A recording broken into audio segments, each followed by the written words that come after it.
আকাশে জ্যোৎস্না ঝলমল করছে, দূরের মরুভূমিতে বাতাস বয়ে চলেছে শো শব্দে। রাত গভীর হলেও আসমানের তারাগুলো যেন আরো বেশি জ্বলজ্বল করছে।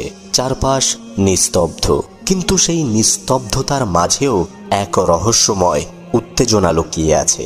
একজন দরবেশ, যিনি আল্লাহর একজন প্রিয় বন্ধু, তার নাম শাহ আব্দুল হাকিম রহমতুল্লাহ আলাইহি।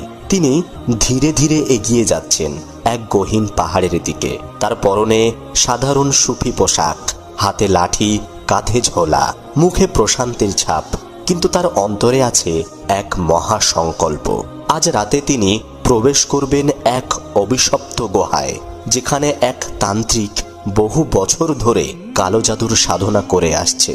বহু মানুষের কান্না আর হারিয়ে যাওয়া প্রাণের ইতিহাস আছে এই গুহার ভিতরে। এরপর দরবেশ সেই গুহার পাশের একটি গ্রামে গিয়ে পৌঁছালেন, এবং গ্রামের লোক যখন জানতে পারে তিনি ওই গুহার ভিতরে যাওয়ার জন্যই এখানে এসেছেন, তখন একজন প্রবীণ লোক সে দরবেশকে বললেন, ওহে দরবেশ, তুমি যদি বেঁচে থাকতে চাও তাহলে ওই অভিশপ্ত গুহার দিকে যেও না। তান্ত্রিক গরু ছাগল তো বটেই, মানুষকেও বলি দেয়, কেউ ওখানে গেলে আর ফিরে আসে না। সেই বৃদ্ধের পাশে দাঁড়িয়ে থাকা আর একজন বৃদ্ধ বললেন, তার চোখের দিকে তাকালেই মানুষ বশ হয়ে যায়। একবার যদি তার তন্ত্র মন্ত্র তোমার কানে চলে যায় তাহলে তুমি তার দাস হয়ে যাবে। এই কথা শুনে আব্দুল হাকিম মৃদু হাসলেন এবং বললেন, সত্যের সামনে মিথ্যা কখনো দাঁড়াতে পারে না। আমি যদি আল্লাহর উপরে ভরসা রেখে যাই তাহলে কোনো কালো জাদু বা তন্ত্র আমাকে স্পর্শ করতে পারবে না।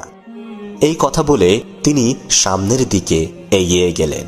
এরপর রাত বাড়ার সাথে সাথেই তিনি এগিয়ে যান পাহাড়ের সেই গুহার উদ্দেশ্যে, এবং সেখানে পৌঁছে তিনি দেখলেন সেখানকার পরিবেশ ভয়ঙ্কর।